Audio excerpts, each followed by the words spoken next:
I want to talk to you guys today about the top 12 most monopolistic companies at international level that we have nowadays on the planet.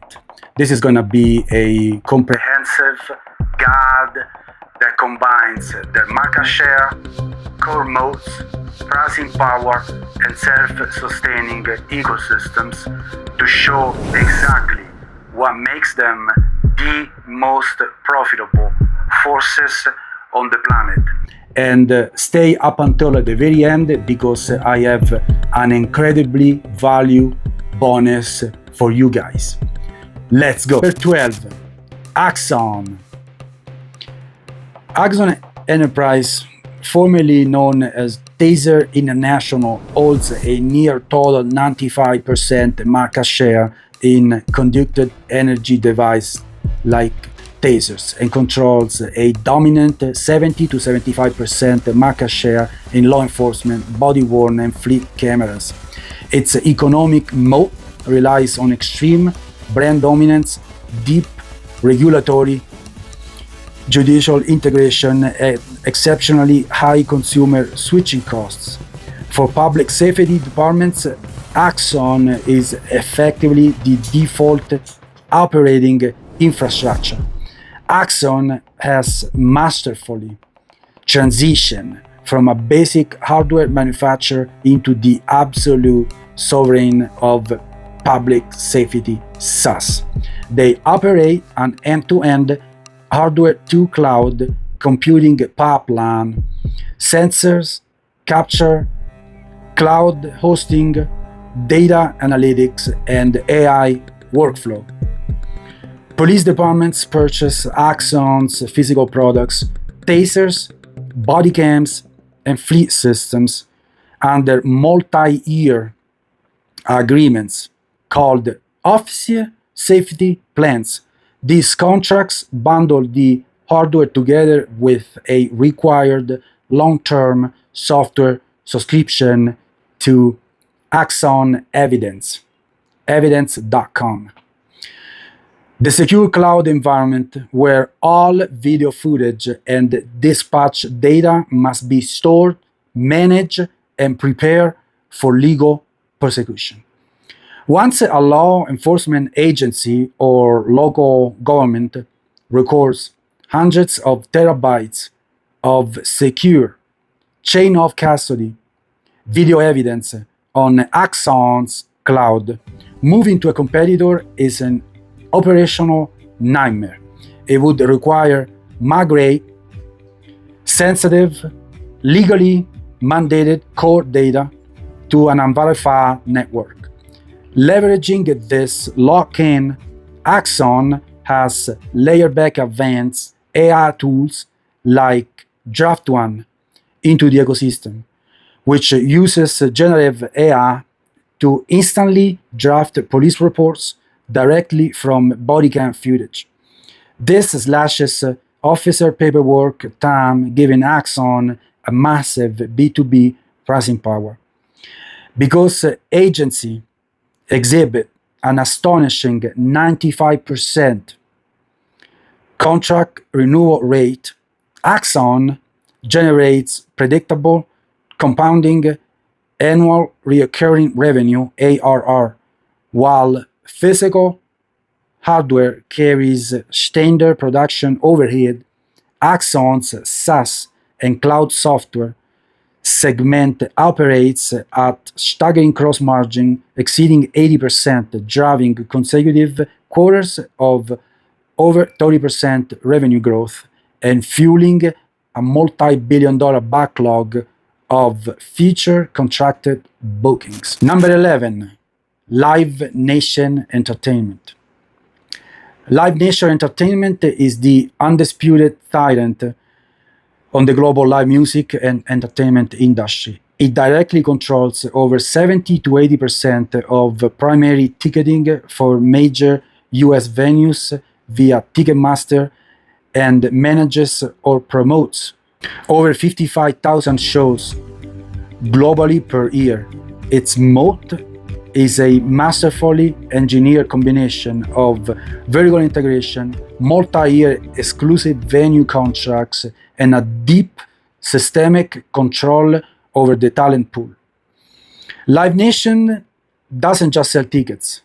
It owns the entire conveyor belt of the live entertainment experience from start to finish.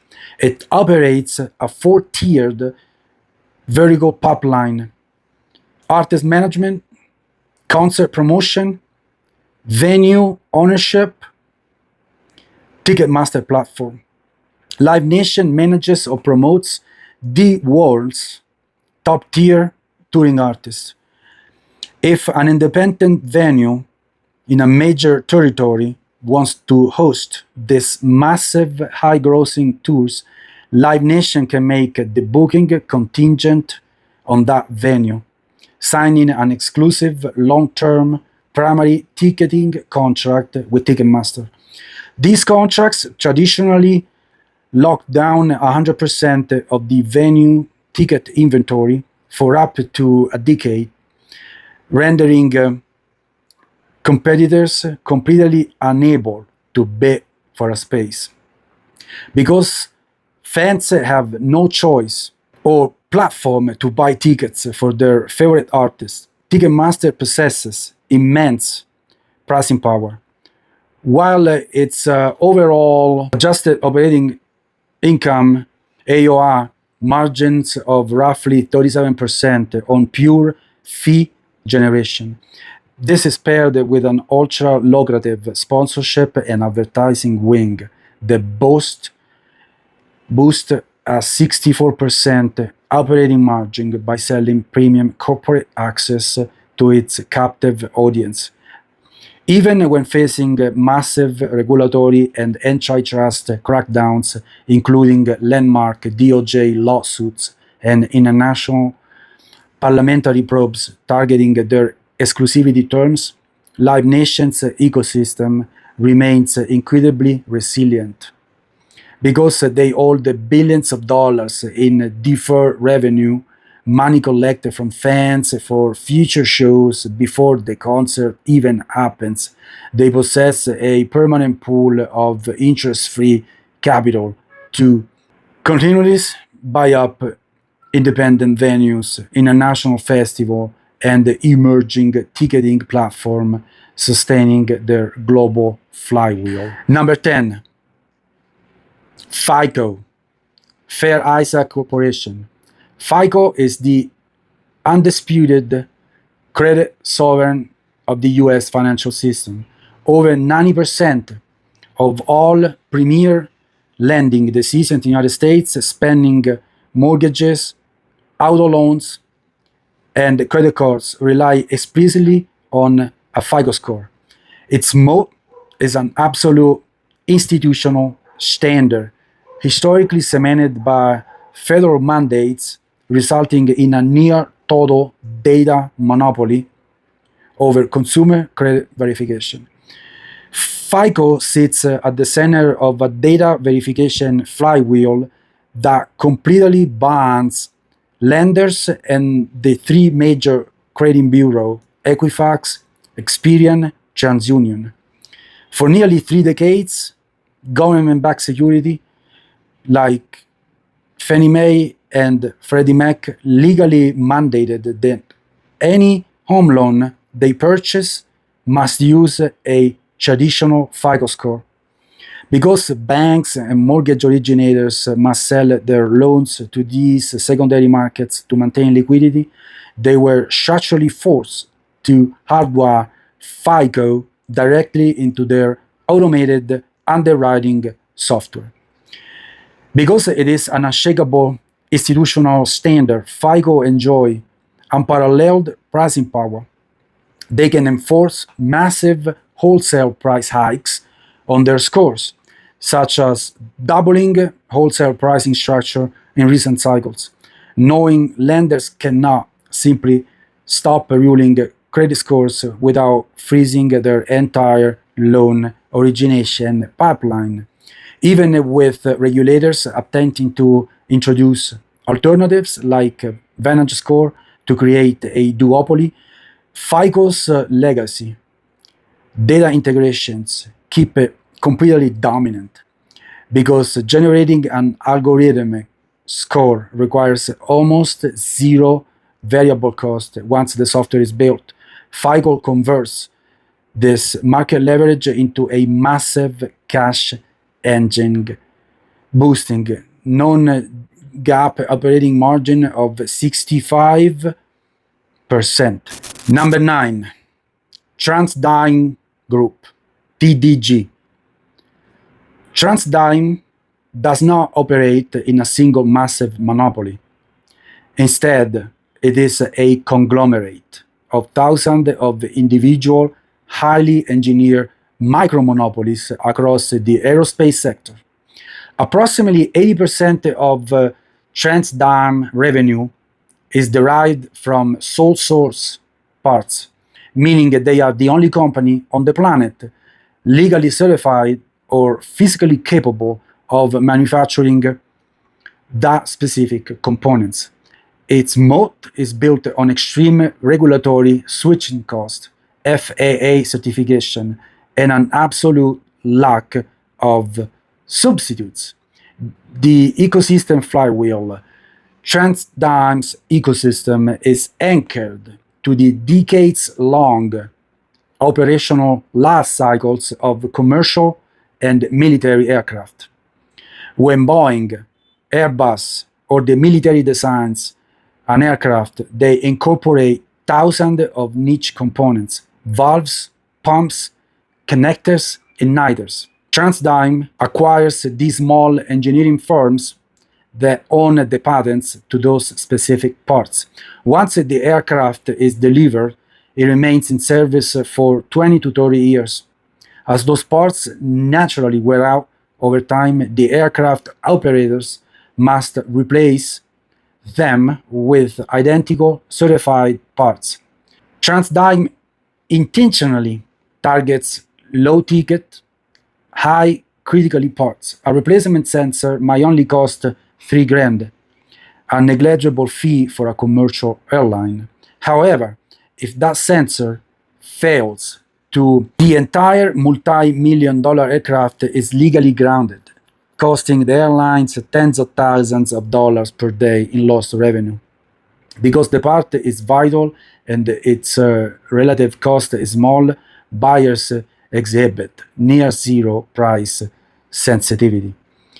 TransDigm commands a near permanent recurring aftermarket revenue stream, which accounts for over 75% of their total profit.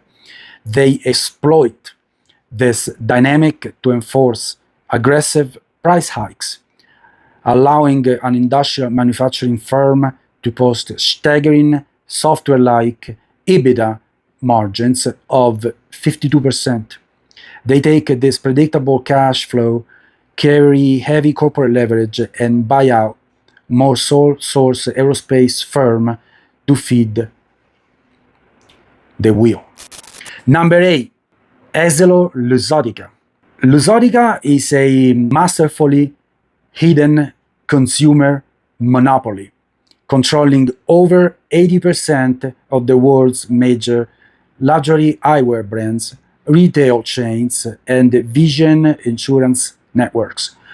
Its moat is built on absolute vertical integration across an entire global consumer industry. Luxottica owns every single step of the eyewear pipeline, successfully capturing every dollar spent from the factory floor to the consumer's wallet. They design and manufacture iconic house brands like Ray-Ban and Oakley, alongside the exclusive manufacturing license for luxury brand houses like Prada, Chanel, Burberry, Armani.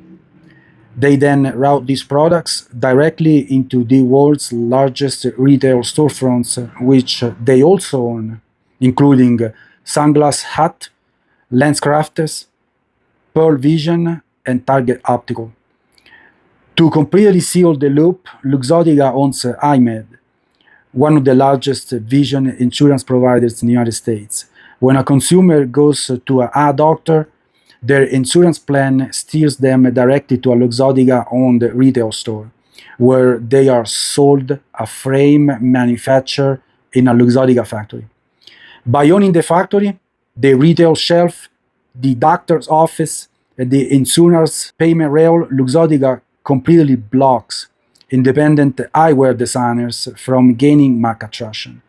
This total market control allows them to apply massive luxury markups, retailing a pair of glasses for 300 to 500 bucks that costs less than $15 to physically manufacture. Number 7, Saudi Aramco. At the state-owned energy company of Saudi Arabia, Saudi Aramco produces roughly 10 to 12% of the world's total crude oil supply. Its economic moat is a raw geological and structural advantage. They control the world's largest, easily accessible, proven reserves, resulting in the lowest extraction costs on Earth. Saudi Aramco operates a massive, vertically integrated physical commodity ecosystem that underpins the modern industrial civilization. Within its borders, Aramco completely controls the life cycle of oil from exploration and extraction to domestic refining, international shipping pipelines, and chemical distribution through its majority stake in SABIC. While oil prices fluctuate basically on global markets, Aramco cost to pull a barrel of oil out of the desert is under 10 bucks in many fields, compared to 30, 50 for US shale or deep water drilling. This structural cost gap provides an unbreakable safety margin. When global energy prices drop and crush foreign energy competitors, Aramco remains highly profitable. They use this permanent capital cushion to reinvest in global supply infrastructure, downstream refineries, and international ports, ensuring they dictate the physical baseline pricing of global manufacturing and transit. Number 6, NVIDIA.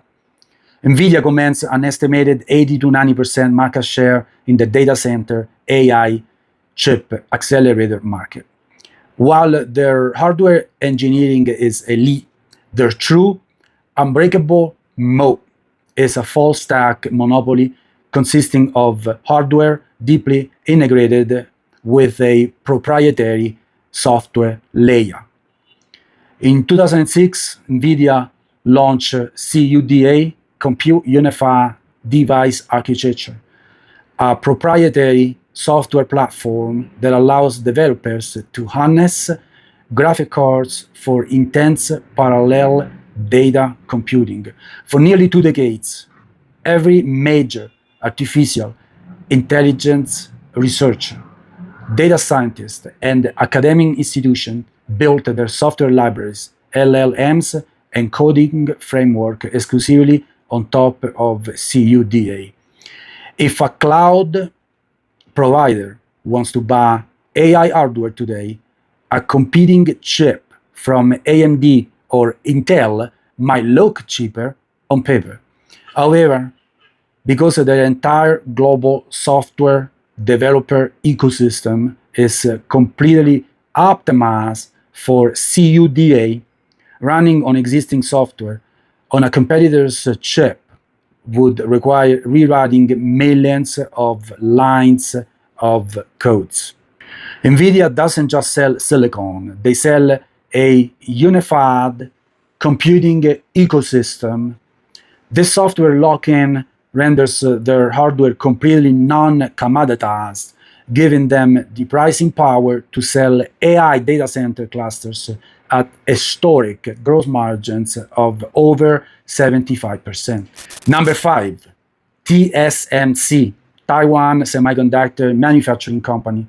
TSMC is the physical bedrock of the global tech economy, controlling over 60% of the total semiconductor foundry market and over 90% of advanced chip manufacturing, 3 nanometers and 5 nanometers nodes. Its moat relies on staggering capital intensity barriers and unparalleled operational scale. TSMC pioneered the pure play foundry ecosystem. They made a foundational promise to the tech industry. We will manufacture your chips, but we will never design our own products or compete with you. Because of this trust, elite tech giants like Apple, Nvidia, AMD hand over their highly sensitive intellectual property so TSMC can build it.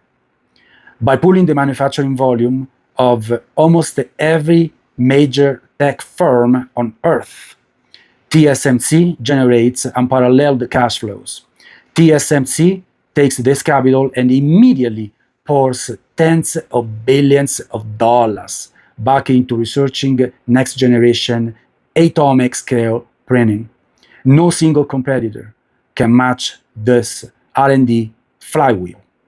This relentless cycle ensures that TSMC stays permanently ahead of the technology curve because the tech giants cannot launch their next generation smartphones or AI clusters without TSMC advanced silicon. They have no choice but to accept whatever wholesale price hikes TSMC agrees to secure factory capacity. Number 4, ASML, Advanced Semiconductor Materials Lithography. Based in the Netherlands, ASML holds a 100% monopoly in the market for extreme violet EUV lithography systems. They are protected by an absolute technological bottleneck, thousands of proprietary patents, and decades of hyper-specialized physics engineering. ASML sits at the absolute base of the global technology stack. They do not manufacture a piece of machinery, they design the entire roadmap. For future electronics, its EUV machines are as large as city buses, cost upwards of $350 million, and feature over 100,000 highly precise components. When a chip manufacturer like TSMC, Intel, or Samsung builds a new advanced fabrication facility, a fab, the entire multi-billion-dollar factory is physically designed around ASML's laser, optic, and software specifications. The pricing power. ASML engineers must work hand-in-hand with clients year before a factory opens. Once a machine is installed, ASML provides the exclusive proprietary software and on-site technical support required to run 24/7. Because there is zero alternative on the open market, ASML has total pricing authority over its machines and commands a permanent, highly lucrative recurring revenue stream for servicing, optimizing and upgrading the infrastructure that powers global computing. Number 3, Apple. While Android leads in global volume, Apple commands roughly 20% of the smartphone market, but capture over 85% of global smartphone profits. Its moat is an elite combination of high switching costs, premium brand equity, and a tightly controlled closed-loop ecosystem. Apple has perfected the walled garden. A consumer typically enters by purchasing a single hardware device like an iPhone. Once inside, the user experiences friction-free integration by adding hardware accessories like AirPods, an Apple Watch. Simultaneously, they begin backing up their personal lives, family photos, and music preferences via subscriptions to iCloud, Apple Music, and Apple Pay. The more devices and data a user accumulates, the more painful it becomes to switch to Android or PC. Leaving the walled garden means losing share, family photo streams, device backups, health tracking histories, and seamless cross devices syncing. The intense loyalty gives Apple a massive pricing cushion, allowing them to charge luxury markups on hardware. Furthermore, it fits their services division, which operates at gross margins exceeding 75% by extracting a 15 to 30% App Store tax on digital economies running through iOS. Number two, Microsoft. Microsoft maintains an iron grip on corporate productivity, running 70 to 72% of all desktop operating systems via Windows and holding over 85% dominance in enterprise software with Office 365. Its moat is defined by exceptionally high switching costs. Microsoft builds its ecosystem around operational lock-in. Once a business deploys Windows, it naturally defaults to Office 365, Excel, Word, PowerPoint, and Teams for daily operations. To manage employee security, communications, and data storage for these apps, corporate IT departments naturally integrate their system with Azure Active Directory and host their database on Azure Cloud Services. Once an enterprise has its entire workflow, internal security, and cloud storage deeply woven into the Microsoft pipeline, leaving his functionally unthinkable.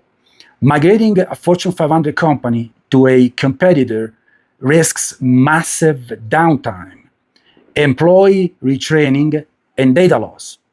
Because customer churn is practically non existent, Microsoft can seamlessly embed new high margin AI features like Copilot directly into the software workers open every morning, raising global subscription fee at will.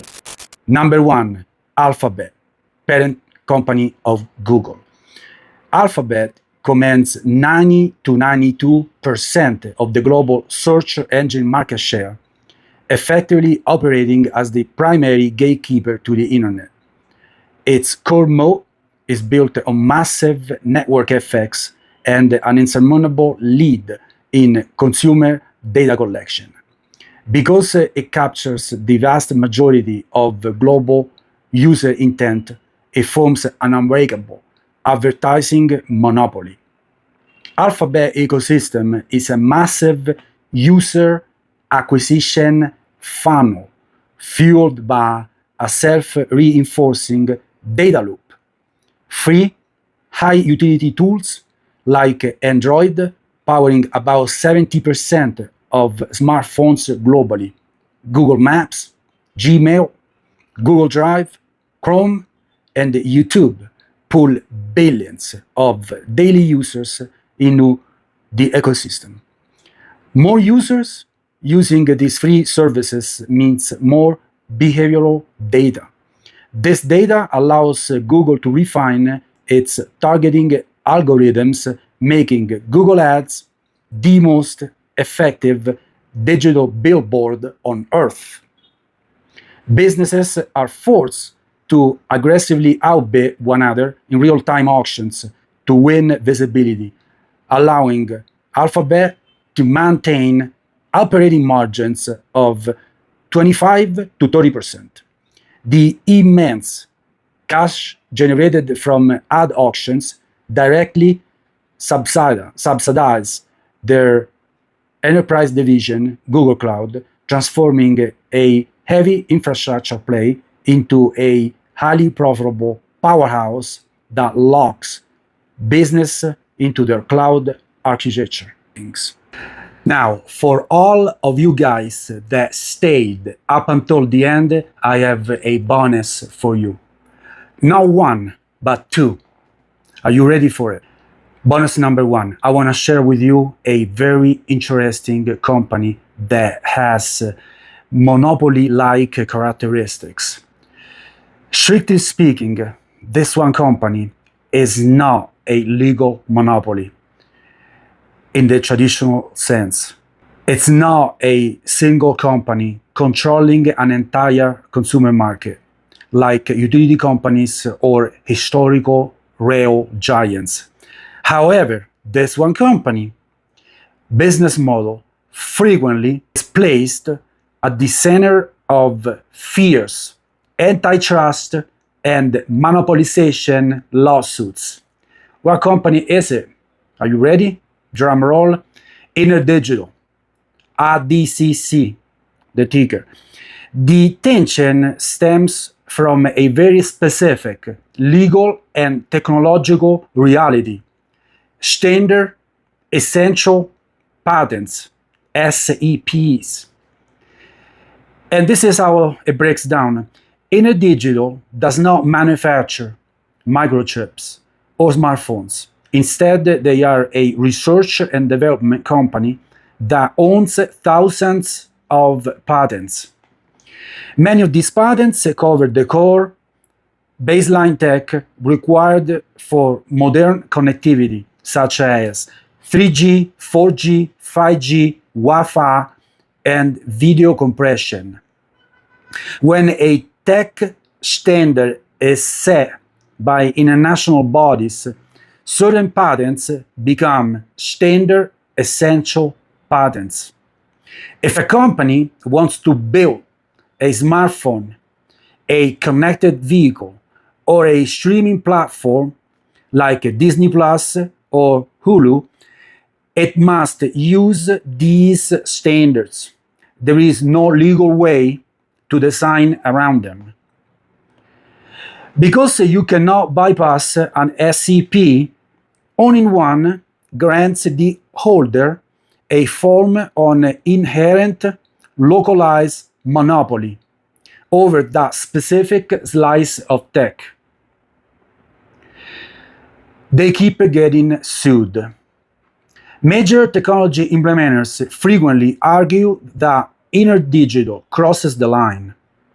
When licensing negotiations break down, hardware manufacturers and media giants often hit InterDigital with antitrust lawsuits alleging they are abusing their patent power to act as an unlawful monopoly. High-profile legal battles highlighting this friction include Disney, Lenovo, and Motorola, and the historical precedents Microsoft and Huawei. The bottom line, InterDigital operates in a highly regulated, legally complex gray area. While they are a legitimate intellectual property developer rather than an illegal monopoly, their unique position as a gatekeeper to essential cellular and video standard means they possess massive market leverage that the tech industry routinely challenges under antitrust laws. InterDigital, guys. I'm not saying that you have to go and buy InterDigital tomorrow, but it's definitely something that you might think about it, some food for thoughts. This has all the characteristics of a true monopoly. And the bonus number two, are going to be two utility companies operating in the United States that they have huge territory exclusivity. And which are they? The largest and most powerful regulated monopoly in the United States of this type is Nextera Energy, ticker NEE, specifically through its core subsidiary, Florida Power and Light, another massive entity functioning identically.